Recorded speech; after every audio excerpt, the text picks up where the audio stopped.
Boa noite, turma. Vamos falar um pouquinho sobre neuropsiquiatria. Hoje eu tirei um pouco da aula para a gente poder relembrar um pouco de tudo aquilo que já foi abordado em sala de aula, tá bom? Acho que é de suma importância para o momento que estamos vivendo, tá? E vamos dar início à aula de neuropsiquiatria. Vou falar um pouquinho sobre o id, ego e o superego. O id, ele faz interação com a parte nossa primitiva, né? Ele vai interagir com os nossos desejos e aprendizado. Ele tem a ver com as nossas vontades, as nossas pulsões primitivas, formando também instintos ou desejos e até mesmo trazendo prazer. Então o id vai trazer todo aquele nosso conceito de vida, onde a gente vai começar a direcionar todos os nossos sentimentos e sentidos, tá bom? O ego, ele vem a partir da interação do id. Ele tem aquela mais ponderância de realidade, ele adequa aos instintos primitivos com o ambiente em que vive. E também é chamado de princípio de realidade. Então o ego ele tem aquele princípio de realidade, ele é muito. Traz aquele negócio do imediatismo, né? Trazendo a realidade sempre à tona. Graças ao ego, a pessoa consegue manter a sanidade da sua personalidade. O ego começa a se desenvolver já nos primeiros anos de vida do indivíduo. Então, o ego ele está logo a partir do nascimento. É com ele que nós vamos ter todo esse conceito de realidade. E o superego? O superego ele vem remediando entre o id e o ego. Ele vai fazer aquela ponderância, né? O superego ele se desenvolve a partir do ego e consiste na representação de ideais morais, culturais desse nosso indivíduo. O superego atua como conselheiro, é ele que vai fazer o anjo bom, né? Enquanto o ego vai lá fazer o anjo mal, ele foi muito realista. O superego não, ele vai fazer o anjo bom. É ele que vai trazer aquela ponderância, vai tentar amenizar as coisas, enquanto um fala que faz, outro fala que não. Então, essa é a nossa interação do id, ego e superego. Isso vem a partir dos estudos de quem? De Freud, né? E aqui tem mais uma representação do id, ego e superego, ok?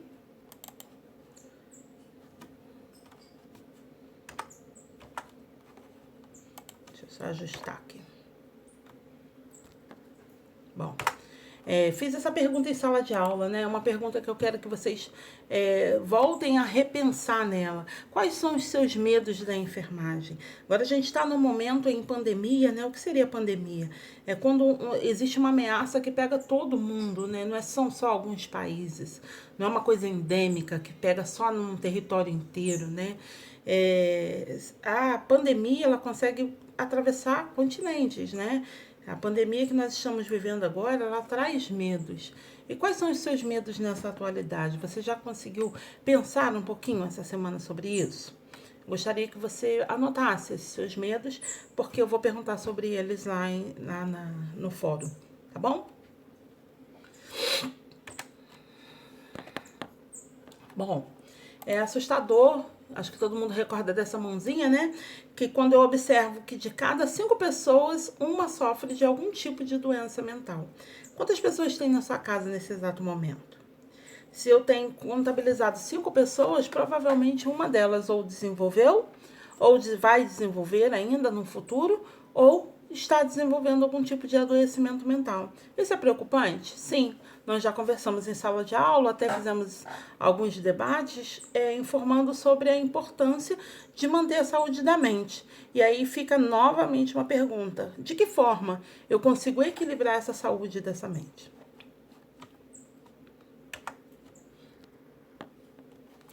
E aí, eu tenho dentro desse diagrama o processo saúde e doença da população. Hoje em dia, com essa situação mais do que evidente, claro que a população está mais temerosa, mais amedrontada diante de todas as coisas que nós estamos vendo e observando. E tudo isso que está acontecendo, ele acaba afligindo, principalmente no Brasil, todos esses nossos direitos, né? E aí, quando eu vejo os fatores condicionantes e determinantes, ou determinantes e condicionantes da saúde, que ele é o responsável pelo processo de saúde e doença da população, eu fico um pouquinho preocupada, né? Como garantir saúde física e emocional nesse período, né? Eu tenho a produção agrícola de alimentos, eu tenho a educação, eu tenho ambiente de trabalho, condições de vida, o que seria ter boas condições de vida. Eu tenho o desemprego que está assolando agora nesse momento não só o Brasil como o mundo. Eu tenho água, esgoto, e aí eu já estou falando de saneamento básico. Como anda essa área de saneamento básico na sua região? Né? Será que isso vai te ajudar com toda essa situação ou isso te traz algum tipo de preocupação?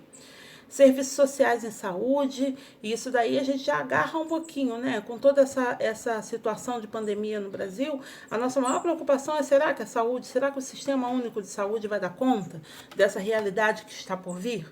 Será que nós podemos ficar tranquilos com toda essa situação que está nos apresentando? A habitação. A habitação é outra situação complicada, né? Quando você ainda tem um dinheiro para manter um aluguel e viver em condições saudáveis, ou então você não paga aluguel e mora na sua residência própria, você tem uma estabilidade. Agora, vamos colocar a realidade. Quando você olha para... Eu fiz até uma atividade com vocês, pedi para vocês observarem o caminho. Alguns alunos não conseguiram fazer a atividade.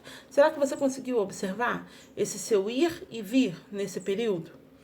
Algumas coisas modificaram, né? Nós estamos aí em mais de 10 dias de pandemia, a situação a cada dia se apresentando de uma forma diferente. O que você anda observando? Isso tudo são questões que nós precisamos pensar, porque nós somos o equilíbrio da saúde, né? A equipe de enfermagem é o equilíbrio da saúde. Nós temos apoio, sim, apoio psicológicos, terapêuticos, mas nós somos o equilíbrio em saúde. As redes sociais e comunitárias, estilo de vida dos indivíduos, como que anda esse estilo de vida, o que anda cometendo a saúde do indivíduo, o que anda facilitando ou prejudicando seu ir e vir, qual é o contato das redes sociais e a atualidade, será que anda ajudando, será que anda prejudicando essa comunidade, como anda o dia a dia do brasileiro. Definir políticas públicas em saúde requer mudanças individuais de comportamento, estratégias globais de diminuição de riscos individuais. Nunca se falou tanto em estratégia global, né? Nunca se falou tanto em estratégia se levando em consideração toda essa problemática do indivíduo, do ser humano nessa nossa atualidade. Ações, informações e prevenções destinadas à população, isso eu sempre falo, né? É muito eficaz. É muito mais fácil, muito mais vantajoso eu prevenir qualquer adoecimento do que eu tentar tratar. É igual agora, esse momento que nós estamos. Será que você já parou para pensar o porquê do afastamento social? Afastamento social não é punição para ninguém. Afastamento social não é castigo nenhum. Afastamento social é prevenção. Nós precisamos entender que se todo mundo for à rua, vai ter mortes em massa. Você está preparado para perder seus familiares, aqueles que você ama? Né? Porque quando a gente fala de perder alguém que a gente não tem muita intimidade, a gente tem até dó, mas não vai doer na carne. Agora, será que nós estamos preparados? Acho que não. Então, assim, a gente precisa entender a parte de prevenção governamental para poder compreender o que está acontecendo no nosso dia a dia. Diversificação e ampliação da oferta de serviços assistenciais. A gente vai passar por situações agora, vocês vão observar tudo isso, por isso que eu voltei essa aula, tá? Vocês vão observar toda essa situação agora, é uma situação de medo, né? Muitas das vezes de desespero, não para quem tem uma vida mais estável, mas sim para aquele que já está perdendo muito, né? Com toda essa situação em saúde que está se apresentando. Então, o serviço social, ele é importante na saúde? Sim, ele é importante. É ele que vai fazer o cadastramento, ele que vai se aproximar das famílias. É a assistência social que tem mais esse jeito de chegar às famílias, trazer aquela anamnese, entender qual é a dificuldade da família, tentar introduzir o familiar à sociedade. Isso faz parte da enfermagem também, mas não é nosso dever, né? Essa é uma parte muito, muito voltada à assistência social. Então, nós precisamos entender que o trabalho dos assistentes sociais, principalmente em momento de pandemia, como nós estamos vivendo nesse exato momento, ele é primordial. Ele vai trazer o equilíbrio, né? Entre todas as situações que nós estamos observando aí. Ou tentar trazer, né, Brasil? A adoção de políticas de promoção de saúde que contemplem ações estruturais nas áreas da educação, saúde, de acesso a bens e serviços. Então, a política, eu não estou falando de politicagem do político, eu estou falando de política em saúde. Então, a política em saúde é ela que vai planejar, organizar, arquitetar e entregar uma condição melhor à população brasileira. Então, nós precisamos entender que a adoção de políticas é muito, muito importante para a saúde. Se eu não tenho políticas sociais, eu não tenho equilíbrio social. A gente já vê a degradação de todos a parte cultural da população, né? Antigamente você tinha aquele cuidado com os idosos da casa, antigamente se tinha um cuidado com a preservação de cultura, de meio ambiente. Hoje em dia você não vê ninguém preocupado com essas coisas.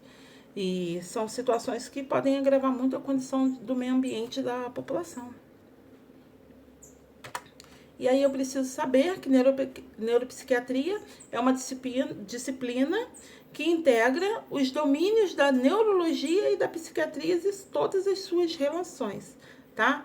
A neuropsiquiatria também é considerada como campo de estudo que está situada na interface entre a neuropsicologia e a psicopatologia. Então, eu preciso entender que vai ter uma interface aí entre problemas neurológicos e problemas psicológicos, que vão entrar em interação com as psicopatologias. Mais à frente, na próxima aula, vocês vão entender, a gente vai entrar em psiquês, e vocês vão compreender a diferença entre psicopatologias e neuropatologias, ok? Mas vamos falar de transtornos? Transtorno de ansiedade. Transtorno de ansiedade, até há pouco tempo atrás, não era nem levado em consideração, né? Um indivíduo ansioso. E as pessoas até faziam brincadeiras, né? Ah, você tá ansioso, relaxa, ou qualquer outra brincadeira. Tipo, vai tomar um suco ou qualquer coisa. Só que a ansiedade é uma doença tão séria e tão grave que ela leva à depressão. E antigamente a gente achava que a depressão não vinha de nenhum segmento. Só que a depressão vem sim da ansiedade. Você começa a viver o dia à frente, você não consegue viver a atualidade, você começa a se ejetar para o futuro. Sendo que você se ejetando para o futuro, você esquece de viver o hoje. E você começa a viver o amanhã. E quando amanhã chega, você se joga para um outro amanhã. Isso é muito perigoso. O ansioso pensa: tanta coisa acontecendo em minha mente que não consigo perceber o que acontece ao meu redor. Isso é adoecedor.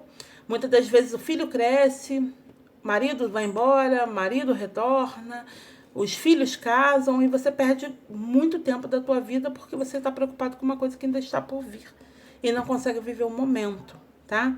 E é aquilo que eu falei com vocês. Se perceber nessa situação, principalmente nesse momento agora, procurar ajuda psicológica, que isso vale muito, muito, muito a pena, ok? E o que seria depressão? Depressão é um estágio de tristeza, um transtorno da tristeza. Que tipo de tristeza é essa? É aquela tristeza que você não tem mais controle sobre ela, né? É uma tristeza que você já não consegue dominar. Porque estar triste é sentimento, tristeza é sentimento. Só que o sentimento de tristeza, ele tem um período. Você vai estar triste, você vai se acostumar com a mudança e a partir do momento vai sair a tristeza e vai entrar a lembrança. Só que na depressão a tristeza não vai embora, ela vai se aprofundando, se aprofundando e se aprofundando. Isso é muito perigoso, né? Então, tristeza vai trazer problemas, vai te afastando da realidade, te deixando numa solidão, uma escuridão, vai te trazendo problemas psicológicos, né? Porque é como que eu falei com vocês, vai somatizando. Muito difícil de pedir ajuda, quem pede ajuda é mais forte do que aquele que está sozinho, tentando enfrentar seus problemas. A família, muitas das vezes você quer se afastar dos seus familiares, vai entrando num abismo cada vez maior, e isso é extremamente perigoso. Essa imagem é uma imagem que eu quero que vocês observem e pensem um pouquinho sobre essa imagem. Queria ter feito essa aula em sala de aula, entendeu? Porque eu gosto muito de ver a expressão dos olhares de vocês. O que representa essa imagem para você?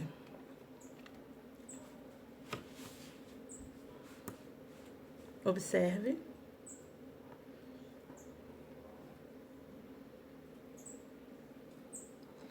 O que essa imagem fala com você? Será que seria fácil assim? E se sua vida estivesse sendo segura por uma corda e nessa corda tivesse espinhos, né? A depressão é quando você... essa daí é a melhor representação de depressão. Essa imagem me chamou muita atenção. e porque a pessoa tentando segurar o último fio de vida, e nesse último fio de vida ainda tem espinhos. Quem será esses espinhos? O que é a representação dos espinhos? Será que a representação dos espinhos é o sentimento? Será que a representação dos espinhos é a luta por sair daquele mundo que ele mesmo se colocou? Será que a representação dos espinhos é toda a tristeza que o levou para aquele lugar que ele acha que está sem saída? Entenda uma coisa, se eu estou depressivo, se eu tenho transtorno de ansiedade que está se tornando depressão, eu preciso urgentemente procurar ajuda, porque isso é adoecedor. Isso traz muitas dores. Traz o quê? Olha só essa próxima imagem. É como se você estivesse, perdendo partes de um quebra-cabeça. Quem é esse quebra-cabeça? É você. Ficou um pedacinho aqui, ficou um pedacinho ali, é o seu cliente. E como lidar com essa situação, né? Às vezes a pessoa está tão triste, a tristeza é uma coisa que você consegue perceber no olhar. Tem algumas pessoas que disfarçam, tá? Tem pessoas que estão passando por depressão e ela não apresenta tanto essa face da tristeza, mas dá indício. Se você estiver percebendo ou observando, hoje é o seu familiar, hoje é o seu filho, é o teu irmão, amanhã quem será? O seu cliente, né? Dentro da unidade básica de saúde. Seu João lá de 75 anos, a Alice lá de 10, 12, 15 anos, a Maria de 18 anos. E vão ser várias faces que vão se apresentar a você que você não conhece, mas você vai dominar o sentimento e vai entender quando alguém chegar nessa situação para você. Tá bom? Sintomas de depressão. Quais são os sintomas desse transtorno depressivo? Primeiro, sensação de falta de sentido da vida. A pessoa perde sentido pela vida, né? Ela fica totalmente sem saber para que ela existe, o porquê que ela existe, para que ela está nesse mundo, o que ela está fazendo nesse mundo. Depois vem a falta de motivação, ela perde simplesmente o desejo. Se eu perdi o sentido da vida, eu vou ter desejo de fazer o quê? Em seguida vem o desespero, e muitas das vezes é nessa do desespero que as pessoas tentam esconder todo esse sentimento, né? Apatia, cansaço fácil, o indivíduo ele tá sempre muito cansado, sempre querendo deitar, dormir, bem desanimado. Por quê? Porque na cabeça dele, ele deitando e dormindo, as horas vão passando, ele tem que viver menos, entende? E isso é muito perigoso. Aí é aquela coisa, né? Às vezes você pode estar se perguntando agora, professora, mas como que eu levo uma pessoa à força ao médico? Na verdade, é muito difícil. Né? Uma criança a gente leva, pega no colo e leva, né? Um adolescente, se eu tiver um carro, você enfia no carro e leva, mas ela precisa querer. Então, como mudar? Como lidar com esse indivíduo? Primeira coisa, eu observo irritabilidade, angústia, insônia, desejo de morte, mutilações, tudo isso a gente já conversou em sala de aula. Observo tudo isso dentro de casa. Você tem que convencer o indivíduo que ele não está bem. Porque na cabeça desse indivíduo, ele está tranquilo, ele está bem. Na cabeça dele, ele não tem doença nenhuma. Só que você tem que ir demonstrando para ele que está errado, que tem alguma coisa de errado. E que ele precisa colocar a vida dele como principal. Ele precisa entender que o primordial nesse momento é viver. E nessa, você precisa ir levando. De que jeito que você vai fazendo? Forçando? Gritando? Não. É tentar trazer, tipo assim, ó. Se você tentar forçar alguém que está em depressão a sair do ambiente dele, a pessoa não vai sair, tá? Porque aquele ambiente que ele quer é um ambiente que vai deixar ele sempre do jeitinho que ele gosta. Agora, se você entrar no ambiente dele e começar a perturbar o ambiente dele, aí você consegue resposta. O ambiente dele, às vezes, não é o lugar que você quer ficar, mas é o lugar que você vai ficar. O ambiente dele, muitas das vezes, não é o lugar que você gostaria de estar, mas é o lugar que você vai gostar de estar. Modifica o ambiente, tira as coisas de lugar, coloca vida, coloca cor, vai trazendo a vida para o lugar. Não é levar a pessoa para a vida, e sim a vida para o lugar onde a pessoa está. Essa seria uma das estratégias, ok? Forte, né? Olha essa imagem. Quantas vidas estão sendo perdidas desta forma? Será que o desejo é realmente esse? Eu acredito que o desejo não é da morte, não. Eu tenho certeza que o desejo é de terminar o sofrimento.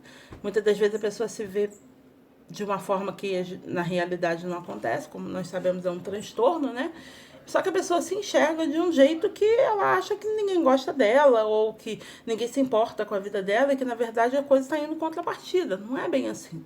Então o que, que acontece? A gente precisa tentar retirar no momento certo, porque se eu não consigo fazer essa retirada, numa hora de desespero, acaba fazendo uma coisa errada. E aí você acha que ele queria? Não, só que na hora que faz já pode até vir o sentimento de desistência, só que muitas das vezes não consegue reverter. Eu vi um vídeo muito forte de uma adolescente em que ela decidiu pela morte. Depois de muito se mutilar, depois de muito sofrimento, ela decidiu pela morte. E aí ela se pendurou numa corda. Só que na hora que ela soltou a corda, ela entrou em desespero porque ela não queria morrer. Então ela começou a se debater e lutando pela vida na corda. A sorte dela é que a mãe dela chegou na hora. Quantos adolescentes morrem assim, a gente nem sabe, não é verdade? Então nós precisamos entender que a percepção, hoje dentro de casa, amanhã como profissional da área de saúde, é tudo. Nós precisamos entender e perceber o que anda acontecendo nessa nossa sociedade adoentada. A enfermagem neuropsiquiátrica. Será que você tem medo de lidar com pacientes psiquiátricos? Será que você tem medo de lidar com pacientes neuropatas, psicopatas, pacientes depressivos, pacientes em surto? Como toda a área da enfermagem ou da medicina, você tem que ter um dom para trabalhar com esse tipo de público. Você tem que gostar, você tem que lidar e saber com o que você está lidando. Então, a neuropsiquiatria você tem que gostar muito, porque tem que estudar bastante, né? São vários tipos de transtornos, de mentes diferenciadas. Hoje eu vou passar um novo filme para vocês, e lembra que eu falei em sala de aula? Vou passar um novo filme para vocês, e esse filme eu quero que vocês assistam ele com bastante atenção. E na próxima semana a gente vai falar das psicopatologias ou das neuropatologias que constam no filme, tá bom? Saúde mental. O termo saúde mental se justifica por uma área de conhecimento que, mais que diagnosticar e tratar, liga-se à prevenção, promoção de saúde, preocupando-se em reabilitar e incluir o paciente em seu contexto social. Muitas das vezes a gente não vai conseguir reabilitação, né? A maior parte dos transtornos, são resolvidos. Basta você procurar ajuda médica. Quem são esses médicos? Psicólogos, terapeutas, neurologistas, psiquiatras, todos esses profissionais, eles estão ali para dar aporte nessa condição da saúde da mente, né? Só que para isso, para mim poder ter uma melhora do meu quadro clínico, principalmente quando eu falo de transtorno, eu preciso de ajuda médica. Sozinho ninguém deixa de ser transtornado. Você precisa de um apoio, tá bom? Então, primeira coisa, a saúde mental, ela precisa de um apoio. Sem apoio, a gente não vai conseguir uma resolução dessa saúde mental. Então, eu preciso prevenir, eu preciso promover a saúde desse público. Quem assistiu o documentário percebe que já teve muito avanço até agora, 2020, mas que a gente ainda precisa melhorar muito, né? Outro ponto é o fato que a enfermagem sempre pareceu, para alguns olhares, menos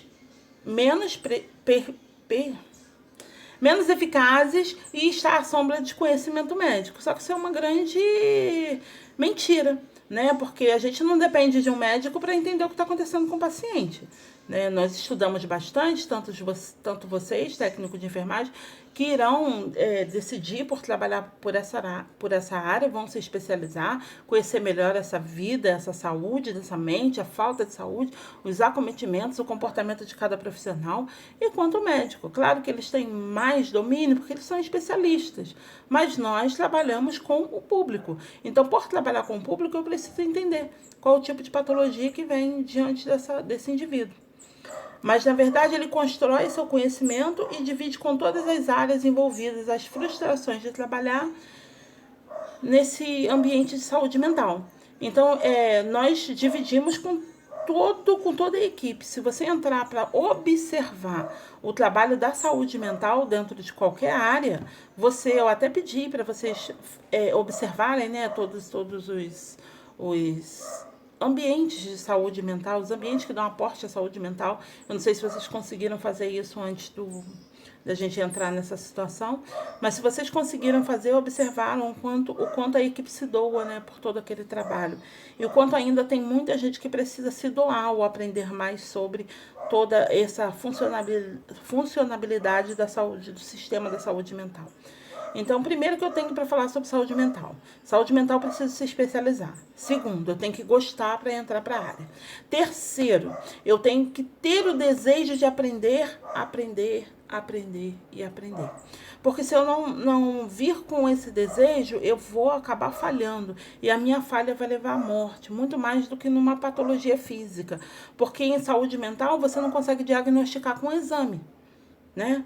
A não ser quando for uma situação neuropata, uma situação que mexe no sistema nervoso central, uma situação que tem algum acometimento do sistema nervoso. Aí você consegue até alguns exames que resolvam. Agora, tirando isso, transtornos e outras coisas, você não tem um exame específico que vai lhe dar. Você tem alguns exames que vai te dizer algumas faltas de vitamina, né, que pode estar acometendo o indivíduo aquele tipo de transtorno, ou um excesso de peso, quando eu falo de transtorno obsessivo compulsivo, que muitas das vezes é por alimentação, mas é muito difícil de diagnosticar. Eu preciso ter uma percepção muito grande como profissional. E é exaustivo demais. É uma equipe que trabalha e sempre muito exausta. Não sei se vocês se recordam, mas eu comentei em sala de aula que os médicos da saúde mental, eles ficam muito naquele mundo, né, dos loucos.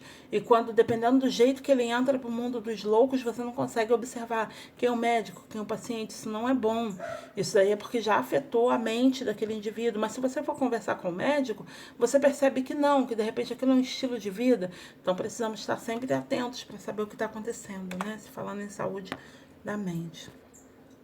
E aí eu entro na reforma psiquiátrica no Brasil, que é a política da saúde mental do SUS. Antes da reforma psiquiátrica, eu tinha quem? Os manicômios, eu tinha muita morte, eu tinha muita covardia, porque todas as pessoas que eram classificadas como loucas, elas iam parar em manicômios. E esses manicômios, eles tinham eletrochoques e outras coisas que até o presidente atual queria trazer, né, novamente, uma coisa que já foi retirada lá em 1970 e que matou muita gente e deixou muita gente sequelada. Quando eu falo de manicômio, quando eu falo de paciente colônia, é uma coisa muito triste, é uma situação muito triste. Quem assistiu sabe do que eu estou falando. Quem não assistiu o documentário, assista o documentário, porque é de grande valia, combinado? E paro aqui, tá? A aula. E a gente retorna daqui a pouquinho. Vou estar passando essa primeira parte da aula para vocês. E vou passar algumas atividades, vou interagir com vocês na sala de aula e já retorno com a segunda fase da apostila. Para a gente discutir sobre a reforma psiquiátrica no Brasil e no Sistema Único de Saúde. Espero que estejam todos bem, fiquem bem e até daqui a pouquinho. Beijo, beijo, beijo.